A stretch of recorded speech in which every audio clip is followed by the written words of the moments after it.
He aquí imágenes de la felicidad. La imagen de unos padres que animan a sus hijos y que nunca se enfadan. La de unos cónyuges sintonizados y naturales. La de unos vecinos risueños y serviciales. La de unos compañeros positivos y ambiciosos. Para ellos, cada instante es una oportunidad de sacar lo mejor que llevan dentro. El desarrollo personal sería la clave de la felicidad de nuestros tiempos.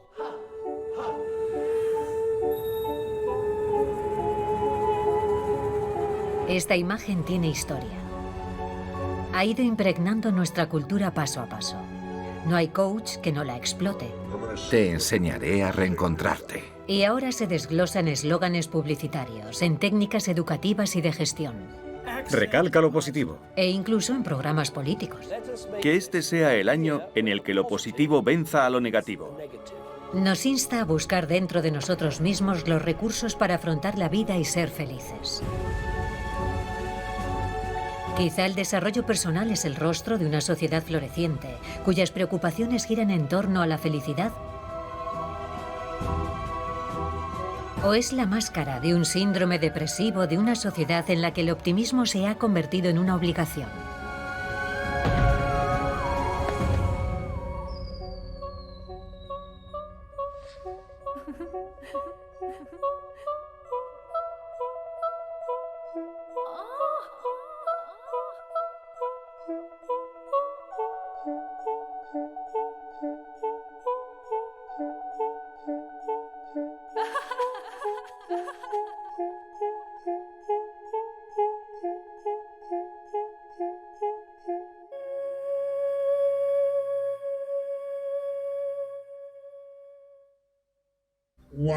¿Por qué tenías pensamientos suicidas? Porque, aunque tengo momentos de estar muy arriba, puedo caer tan abajo que no veo la salida. Si te concedieras un poco de tiempo y te quisieras un poco más, creo que descubrirías que tienes mucho que dar. Joder, no me cabe duda. Así que vamos a hacer un trato. Te enseñaré a reencontrarte.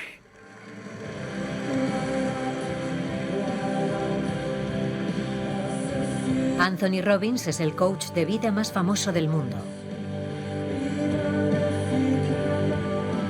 Su trabajo consiste en hacer feliz a la gente.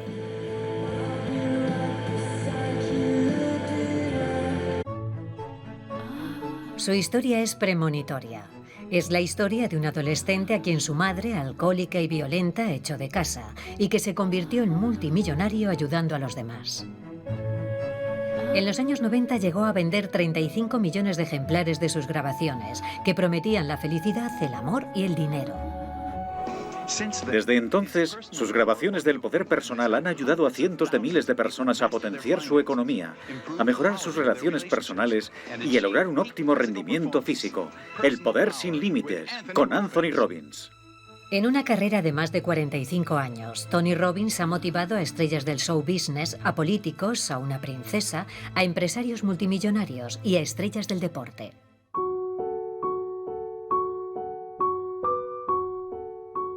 Participar en un seminario de Tony Robbins, que dura una semana, cuesta entre $6.000 y $8.000. Estas congregaciones en masa son la versión más espectacular de una nueva corriente de pensamiento, el desarrollo personal.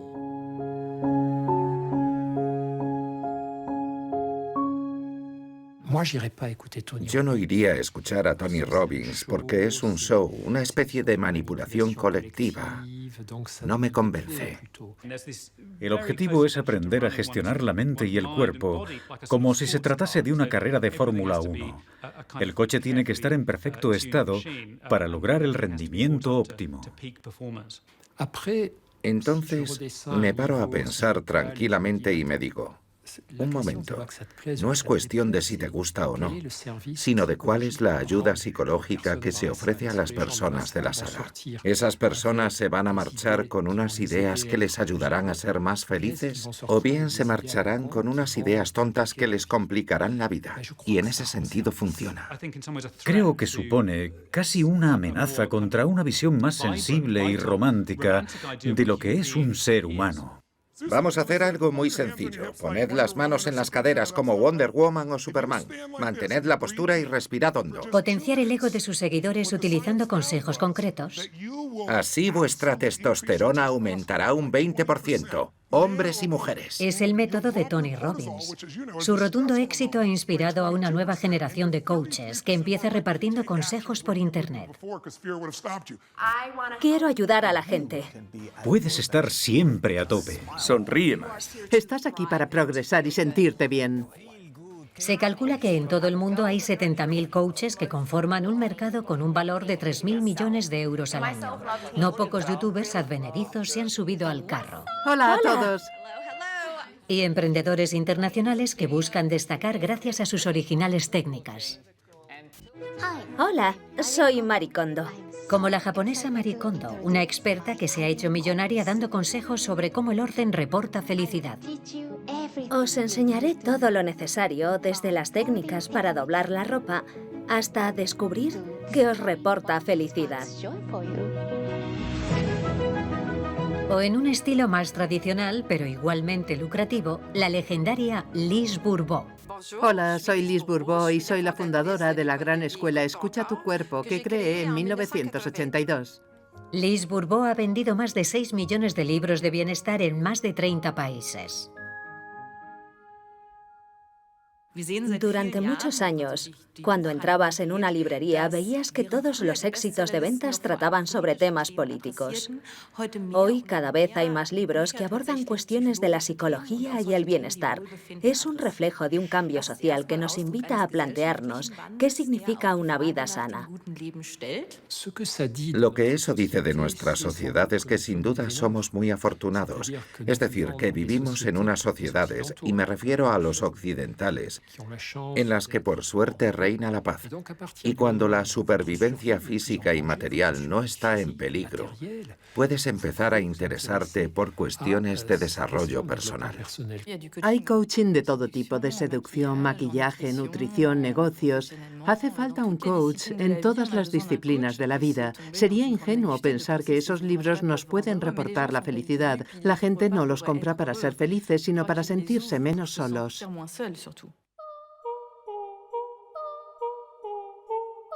La autenticidad es más hermosa que la perfección. La felicidad no es un destino, es un viaje. Sonríe a la vida y la vida te sonreirá. Cultiva su personalidad profunda. Aprende a quererte. Desde hace más de una década, los pasillos de las librerías dedicados a los libros de autoayuda llenos de aforismos para potenciar nuestro ego no han parado de ganar espacio. La felicidad no llega si la esperas sentado. Aprende a perdonarte. En Estados Unidos, el número de títulos disponibles se ha triplicado y ya hay más de 80.000.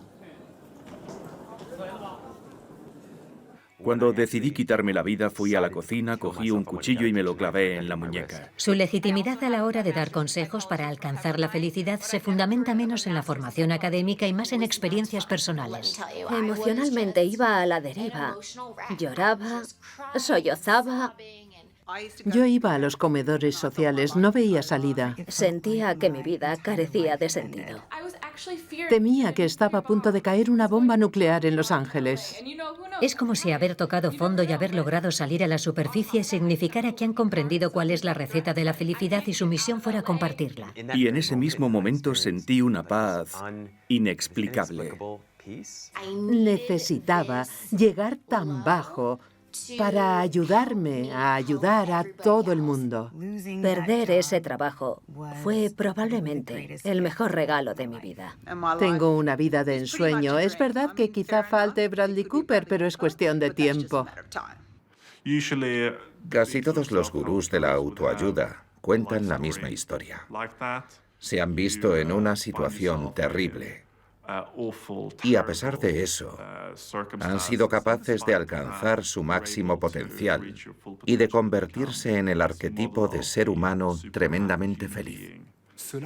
Todo esto nos lleva al discurso de fondo de nuestra sociedad, que es un discurso principalmente individualista y que, según el cual, frente a un problema, la pregunta correcta que hay que formularse no es ¿quién es el responsable?, sino más bien ¿qué puedo hacer yo para acabar con este problema? O incluso hasta qué punto puedo transformar este problema o este hándicap en algo que juegue a mi favor y me permita convertirme en una persona diferente o mejor. No tienes ningún motivo para quejarte. La única persona que constituye una barrera para tu propio éxito eres tú mismo. Deja de poner excusas. Hazte responsable de tus hechos, arremángate y haz algo extraordinario en tu vida. Toma las riendas de tu vida. Aprovecha las oportunidades. Cree en ti. ¿Cómo puede salir fortalecida nuestra autoestima gracias a todas estas recetas que nos bombardean a través de eslóganes publicitarios que nos instan a dar lo mejor de nosotros mismos para ser felices? De hecho, el desarrollo personal es la versión popular de una verdadera ciencia de la felicidad, un nuevo campo de investigación académico nacido a finales de la década de los 90, impulsado por el psicólogo estadounidense Martin Seligman.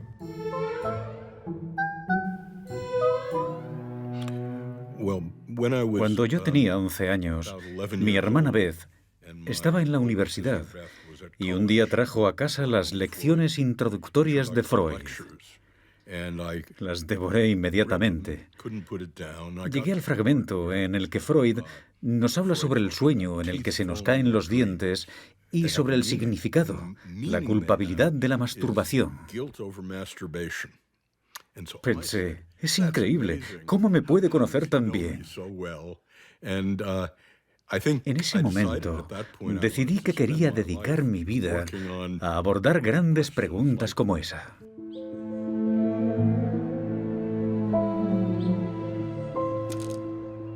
Hasta el punto de inflexión histórico que supuso Martin Seligman, la psicología, esa ciencia cuyo objetivo es cuidar nuestras almas, descansaba principalmente sobre las teorías de Sigmund Freud y sobre su descubrimiento de las fuerzas psíquicas que se escapan a nuestra consciencia, las fuerzas que serían la fuente de los sueños culpables, pero también de las angustias, las neurosis y la psicosis.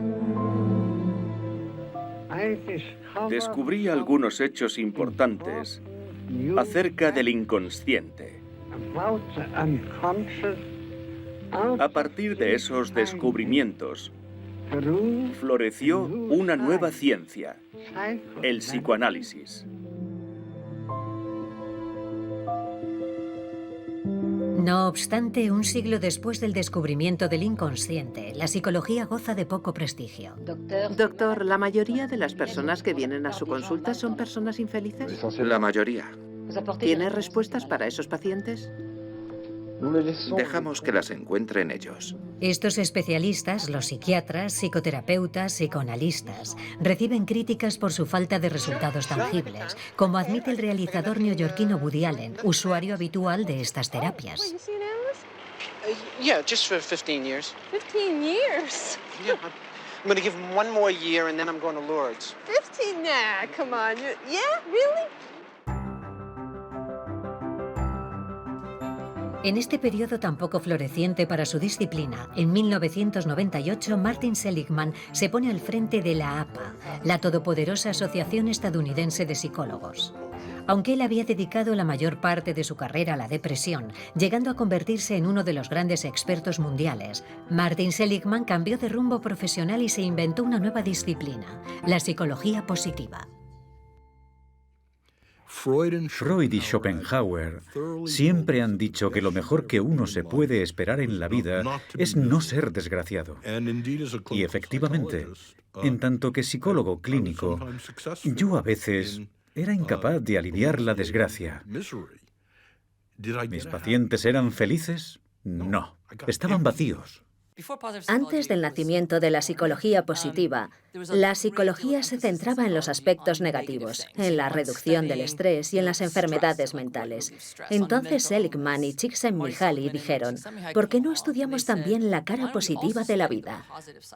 Seligman argumentaba en un principio que a los psiquiatras, los psicoanalistas y los psicólogos les interesaba mucho la neurosis, las conductas desviadas y todo tipo de infelicidad, y que deberíamos profundizar más para averiguar qué hace infeliz a la gente.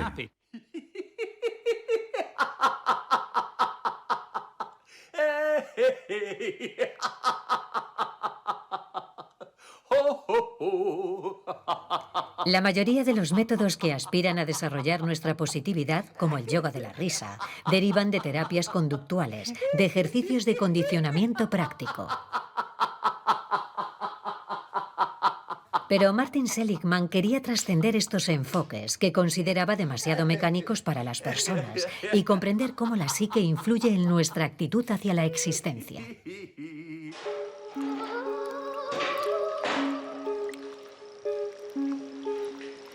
En una situación aparentemente desesperada, ¿por qué algunos individuos se niegan rápidamente a luchar y se dejan morir, mientras que otros nunca pierden la esperanza? Durante los 10 años de experimentos que hicimos con personas y animales, en los que intentamos incomodarles con ruidos estridentes, les soltamos descargas o les propusimos problemas irresolubles, concluimos claramente que las 2/3 partes se deprimían. A 1 de cada 3 no conseguíamos deprimirlo. ¿Qué hace que esos en concreto resistan a la depresión?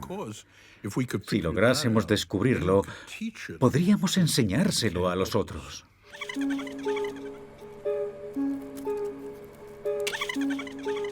A partir de sus estudios, Martin Seligman deduce una aparente tautología. Frente a una situación difícil, los individuos que no se deprimen son optimistas.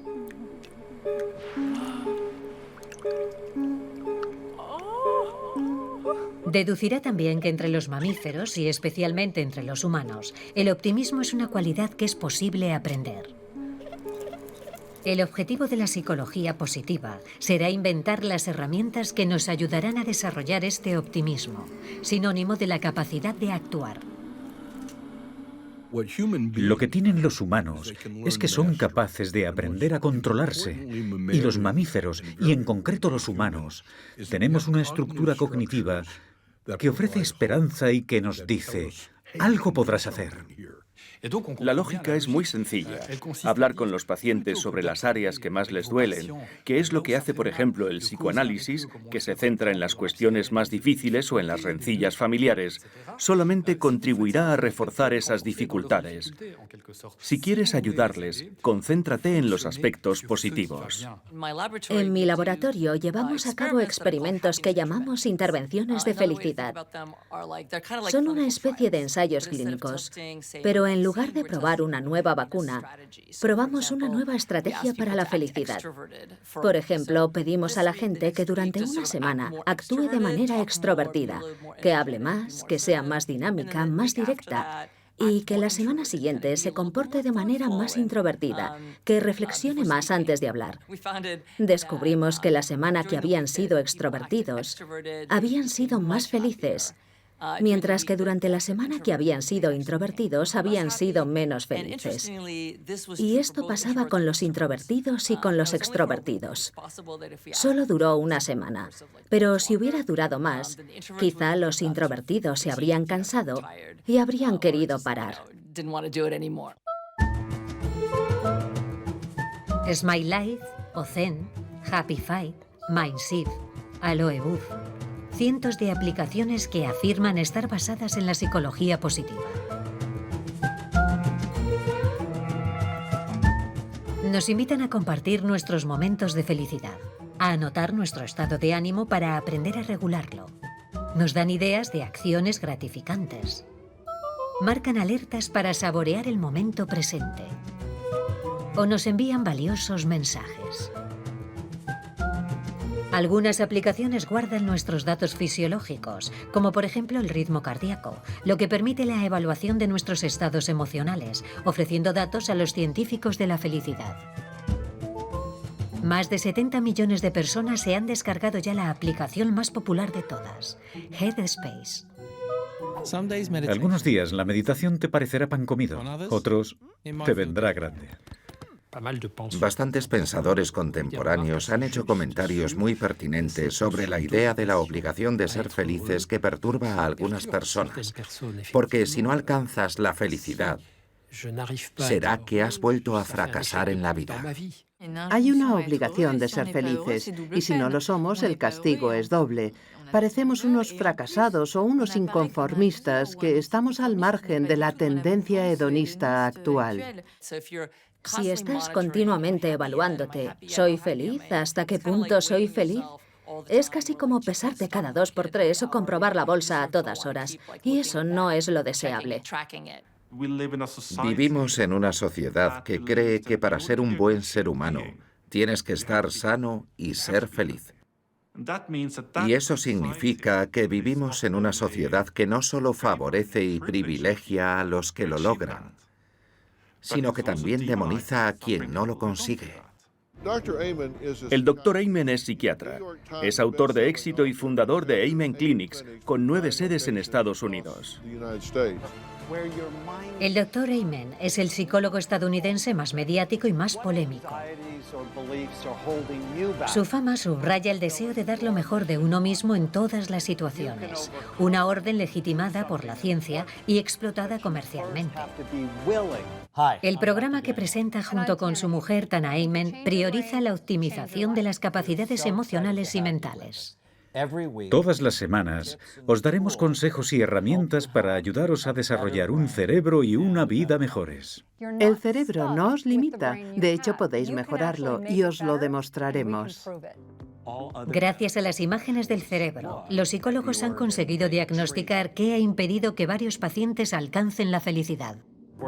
El espectro cerebral de perfusión nos ofrece una nueva manera de comprender y abordar los distintos síntomas.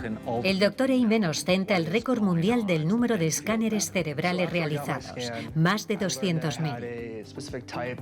Una vez realizado el diagnóstico, prescribe el tratamiento personalizado a sus pacientes, en general suplementos alimentarios en forma de cápsulas. Hoy, 1 de cada 6 estadounidenses ingiere habitualmente cápsulas para regular sus emociones, con el fin de alcanzar el ideal del desarrollo personal y convertirse en un individuo optimista y voluntarioso. Come on, Dad! What are you so up about? You're very happy. I'm happy. No, you're so up. Isn't that a good thing? No, you're just up. I don't know what that is. Are you taking the proper dosage of your medication? Creo que es perfectamente posible vincular el nacimiento de determinadas premisas del desarrollo personal con las ideas del famoso crisol de culturas que se desarrolló a lo largo de los primeros años de la colonización de lo que hoy es Estados Unidos, a manos de los llamados WASP, los blancos, anglosajones y protestantes, que salieron de Europa y llegaron a Estados Unidos con la idea de fundar una nueva sociedad. El desarrollo personal es Estados Unidos, y Estados Unidos es el desarrollo personal. Allí es donde nació este concepto en el siglo XIX, y fue allí mismo donde conoció su auge en los años 30.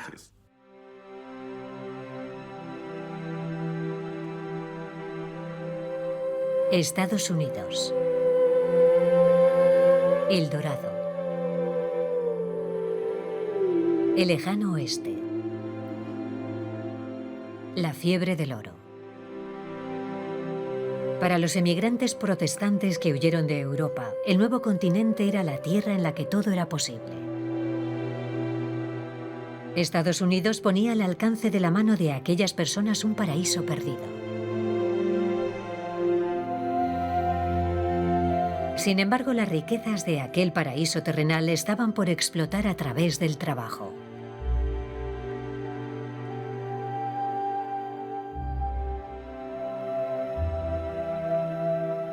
Es un país todavía por construir, gracias a la fuerza de voluntad. Aquí se inventará el término autoayuda, que literalmente significa ayudarse a uno mismo y que a su vez ha evolucionado a la expresión desarrollo personal. Los WASP, los reformadores protestantes, no ven el arduo trabajo que les espera como un sufrimiento de su vida austera, sino como una liberación, una nueva oportunidad para realizarse.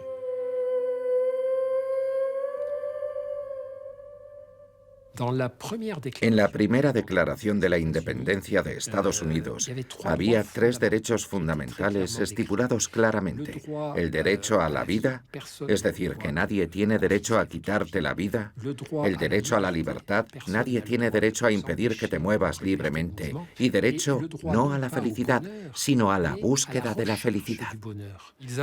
Tenían muy metida en el cuerpo la idea calvinista, según la cual lo que Dios quería no era una persona que rezara o una persona separada del mundo, sino una persona necesitada, una persona comprometida con el mundo, una persona criptocapitalista o protocapitalista, como algunos dirían hoy.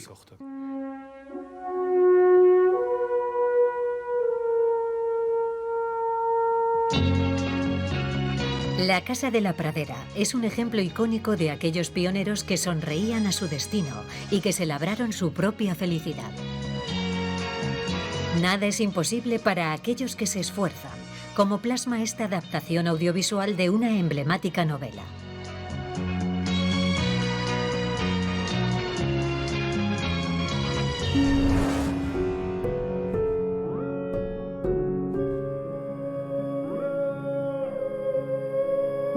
No obstante, cuando apareció la versión original de esta obra cumbre, en 1932, la Gran Depresión había dejado sin trabajo a la 1/4 parte de la sociedad estadounidense y había sumido en la pobreza a millones de personas. En esta realidad social, el derecho a la búsqueda de la felicidad dice poco sobre la prudencia de los estadounidenses frente a un futuro incierto, y mucho sobre su confianza férrea en la fuerza de voluntad.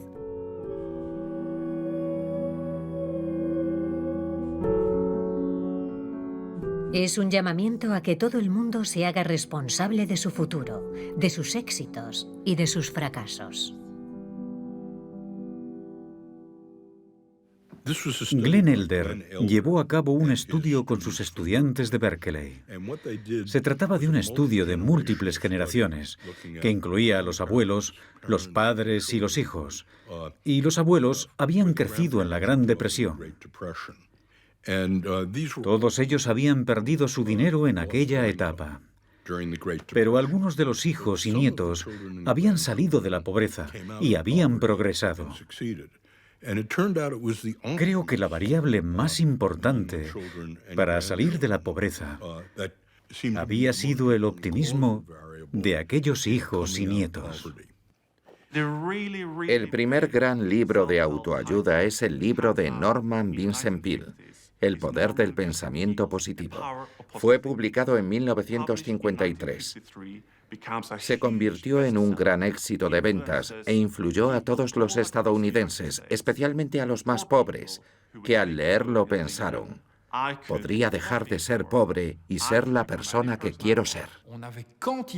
Había un montón de libros que contaban historias de personas hechas a sí mismas, como se diría hoy. Es decir, historias que cuentan cómo una persona, con el sudor de su frente, ha salido de lo más bajo de la sociedad y ha llegado a su situación actual. La búsqueda de la felicidad, incluida en la Constitución de Estados Unidos, ha dado su título a una película en la que Will Smith encarna la historia real de Chris Gardner. Man, I got 2 questions for you. What do you do and how do you do it? I'm a stockbroker. Stockbroker. Oh. Had to go to college to be a stockbroker. Chris Gardner, criado en una familia pobre, se convertirá en un descarado agente de bolsa que se enriquece especulando en Wall Street. Hey, I'm gonna let you hang on to my car for the weekend, but I need it back for Monday. Feed the meter. Erigido en todo un modelo, el hombre hecho a sí mismo conjuga la felicidad con el éxito social. still remember that moment. Que es la justa recompensa a los que más se la merecen. They all looked so damn happy to me. Max and Lion. The only difference between them and the Rockefellers is a few $100 million and about 1,500 miles. And then there's Lion. Pero el encumbramiento de los ganadores de la sociedad estadounidense crea inevitablemente una nueva categoría de ciudadanos. Los espantapájaros, los renegados, los inadaptados, los fracasados. Los cineastas del nuevo Hollywood han retratado a estos magníficos fracasados hasta el punto de crear un nuevo género, el retrato de los que ya no creen en el sueño americano. Rocky, do you believe that America is the land of opportunity? Yeah. Detrás de esta idea democrática, según la cual todo el mundo tiene acceso a sus recursos interiores, se esconde una posible forma de meritocracia. Está claro que es posible ser muy crítico con esta idea de meritocracia porque tiene algo intrínsecamente violento. Dice, si todo el mundo dispone de recursos, el hecho de que algunas personas salgan de sus problemas y otras no, es por su propia responsabilidad. En el fondo, la psicología positiva encaja muy bien con una ideología conservadora que tiende a normalizar las desigualdades sociales y económicas y que afirma que, bueno, si eres pobre es porque lo has elegido.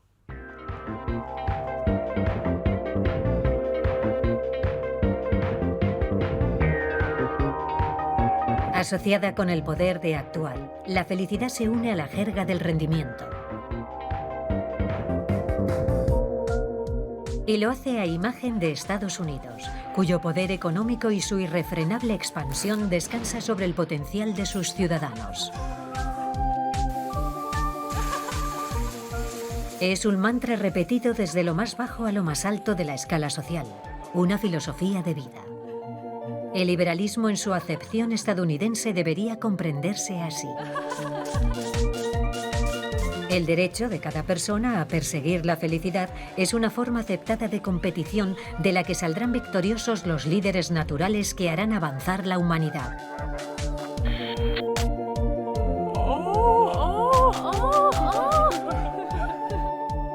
En la historia grecorromana, si empiezas por la Ilíada, quien tiene el control son los dioses.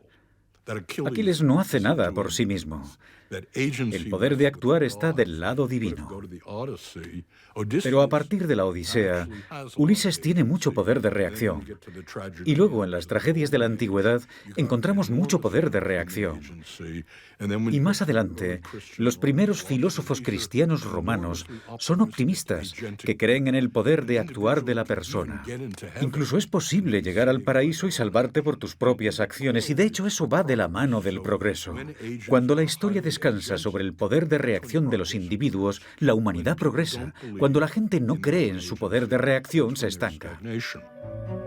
Los primeros en apoyar la psicología positiva fueron los empresarios multimillonarios. Se inscriben en esta corriente de pensamiento que asocia la felicidad con el poder de actuar y con el poder de decisión.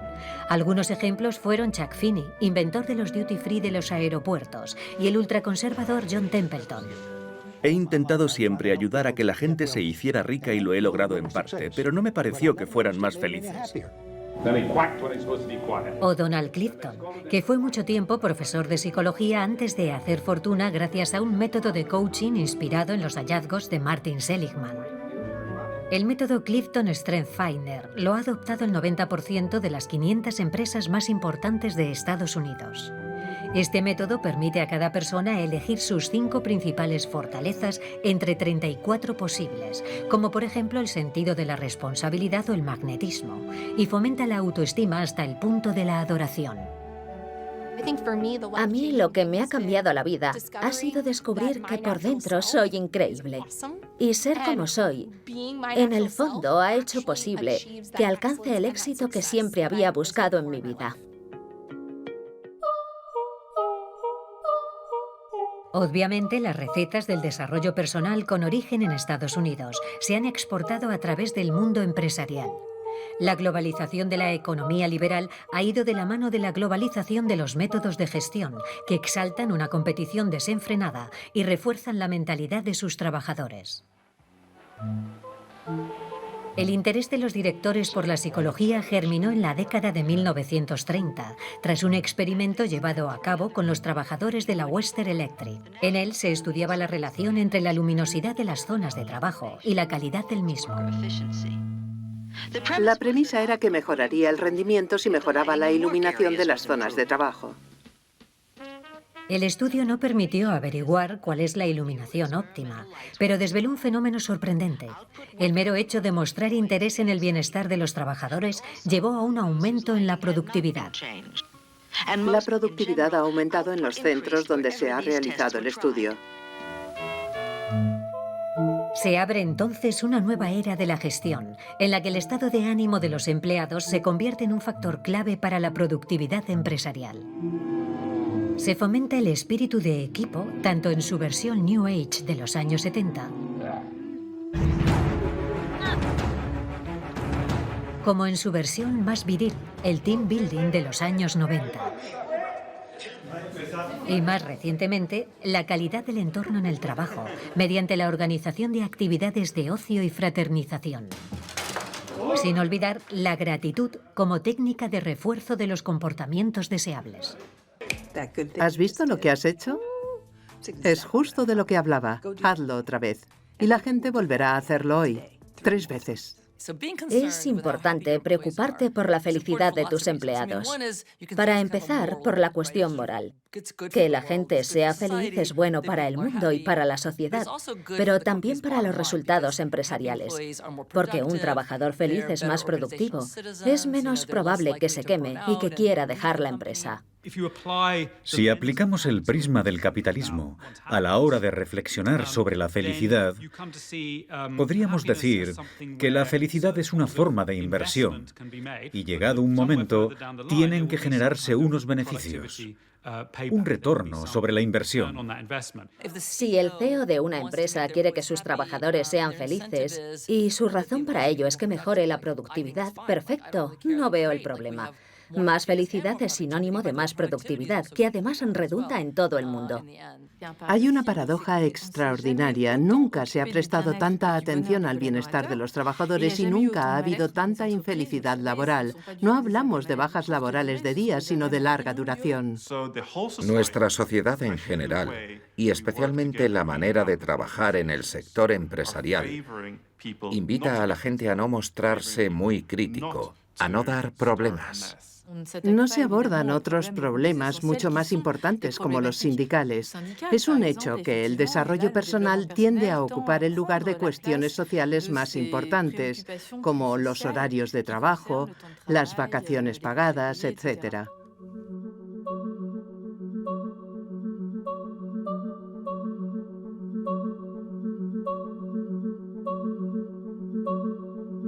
Uno de cada 10 trabajadores en Alemania y Francia admite sufrir trastornos psicológicos en el trabajo.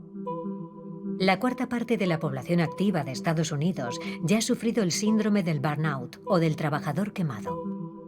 El crecimiento en paralelo de la infelicidad laboral y del coaching positivo es un síntoma de un círculo vicioso en el que la amabilidad de los jefes disipa a duras penas la violencia de la competencia económica.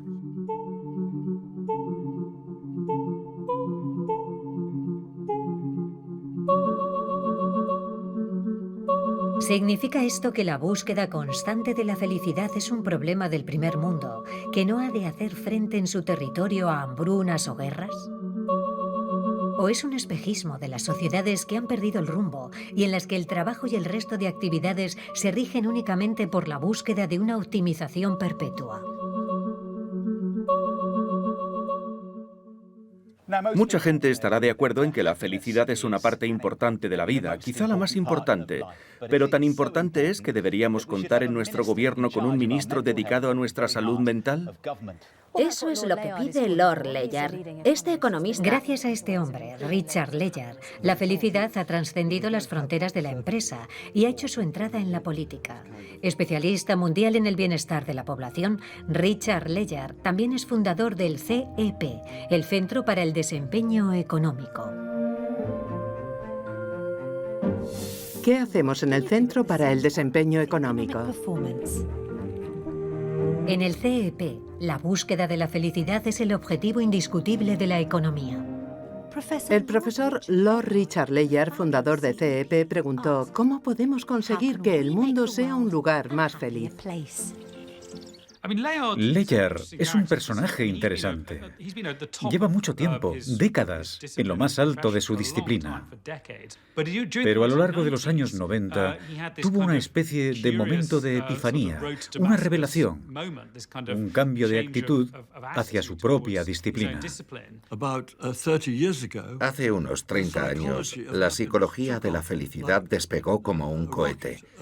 Fue una extraordinaria explosión de conocimiento.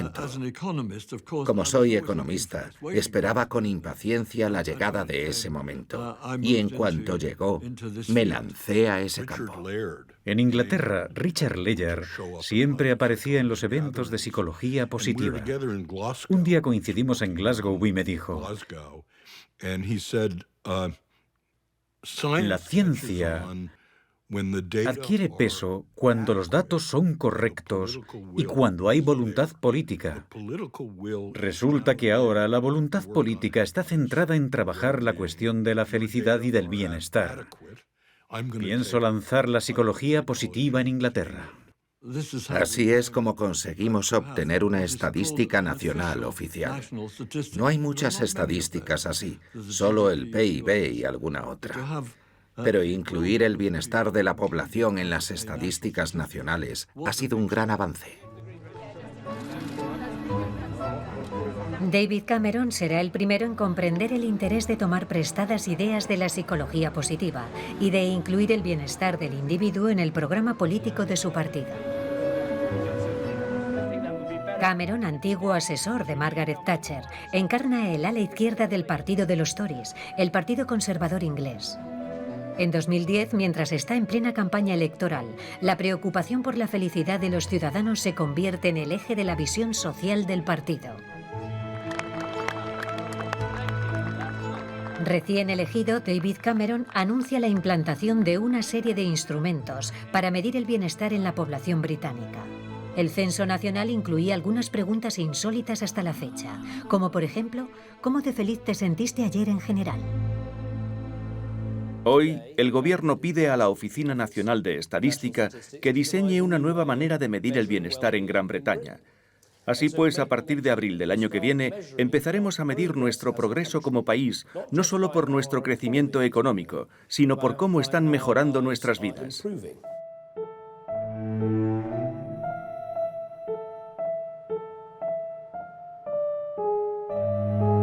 No obstante, ese mismo otoño de 2010, David Cameron anuncia el plan de austeridad más restrictivo que ha conocido el país desde la Segunda Guerra Mundial.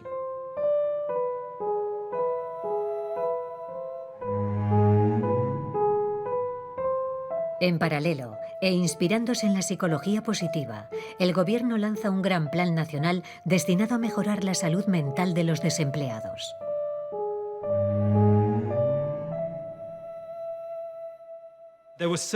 Ha habido varios ejemplos de lo que se conocía como programas de activación conductual. Para recibir sus prestaciones por desempleo, aquellas personas estaban obligadas a inscribirse en programas de motivación y de pensamiento positivo.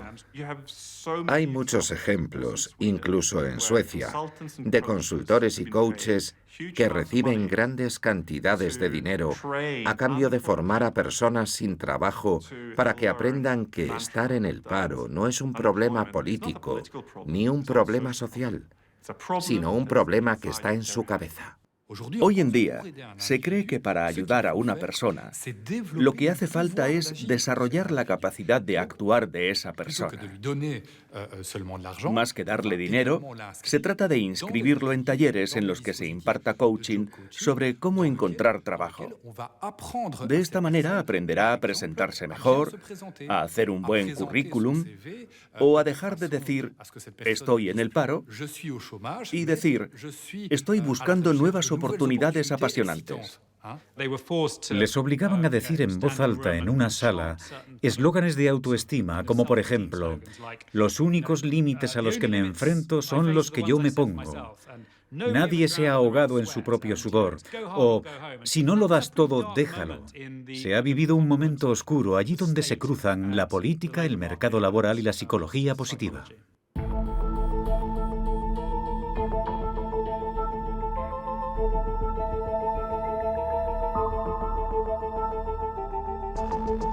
En el contexto de la crisis económica global, la cuestión de la felicidad de los ciudadanos se ha abierto camino en la esfera política.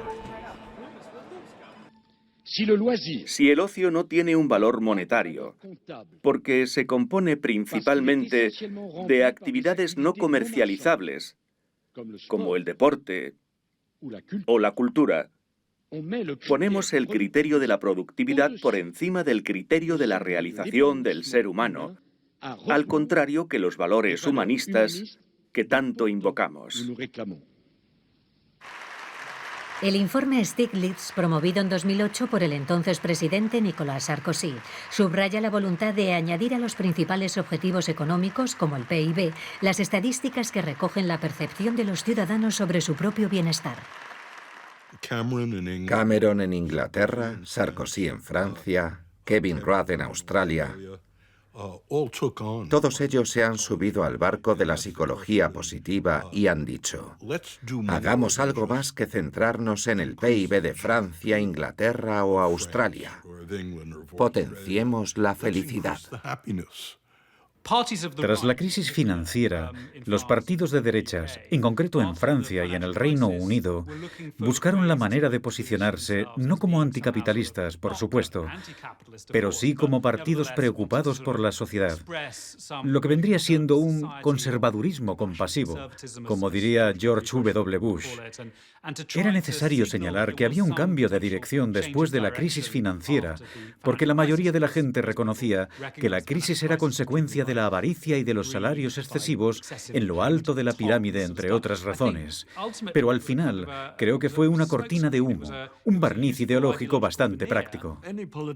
Cualquier político que quiera perpetuarse en el poder o llegar a él debe pensar en una política que potencie la felicidad de los ciudadanos. Creo que el aspecto político de la psicología positiva pasa por afirmar que el primer deber de un buen gobierno no es militar ni económico, sino aumentar el bienestar de sus ciudadanos.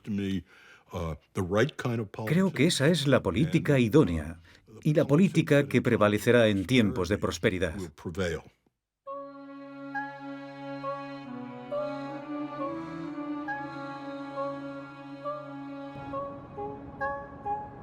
La ciudad de Dubái, puesta en pie sobre la arena del desierto escasamente en una década, parece construida a partir del concepto actual de felicidad.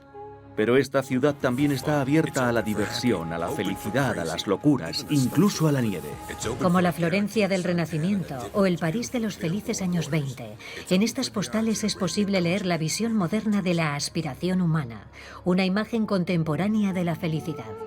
Aquí, en los Emiratos Árabes Unidos, un pequeño país rico en petróleo, en teoría sigue existiendo la pena de muerte por lapidación en casos de adulterio o de homosexualidad. Y precisamente aquí se celebra una cumbre mundial que reúne a reputados expertos en psicología, economía, política y figuras de Hollywood para debatir acerca de la felicidad individual.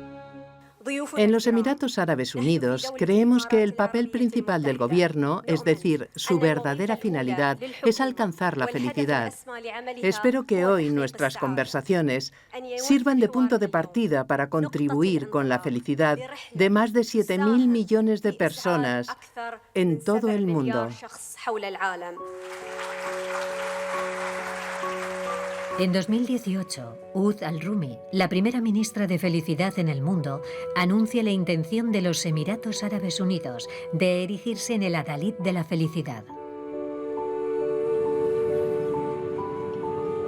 Esta aspiración plasma la obvia ambigüedad de abogar por la felicidad de los ciudadanos y, al mismo tiempo, pasar por alto el cuestionamiento de las desigualdades e injusticias presentes en la esfera política en la que coexisten.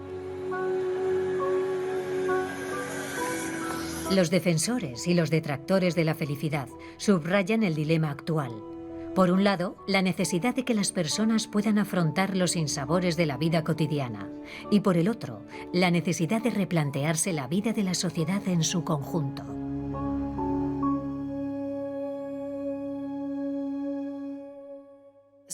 La felicidad es beneficiosa para el individuo, su familia, sus amigos y su comunidad. Así, cuando se junta un grupo de personas felices, el barrio, la comunidad y la sociedad que crean serán más sanos, más positivos y más morales. De hecho, curiosamente, la gente que es más feliz parece ser también más moral. Esta idea de una acción colectiva, que casi por arte de magia es el resultado de la suma de una serie de comportamientos individuales, me parece cuestionable y hasta preocupante desde el punto de vista sociológico. En psicología se trata directamente con los individuos y se intenta averiguar qué podría ayudar a cada uno a ser incluso más feliz y a tener una vida más plena. Pero a veces la búsqueda de la propia felicidad puede interferir con la felicidad de otras personas. Existe un dilema en ese sentido si alcanzamos nuestra felicidad en detrimento de la de los demás. Un elemento que va de la mano del éxito del desarrollo personal y de la valorización de la acción individual es la devaluación gradual de la acción colectiva. De alguna manera, el desarrollo personal nos concede margen de maniobra, al menos a nivel superficial. En caso de una adversidad individual y colectiva, tenemos la opción de cambiar nuestro enfoque sobre ella.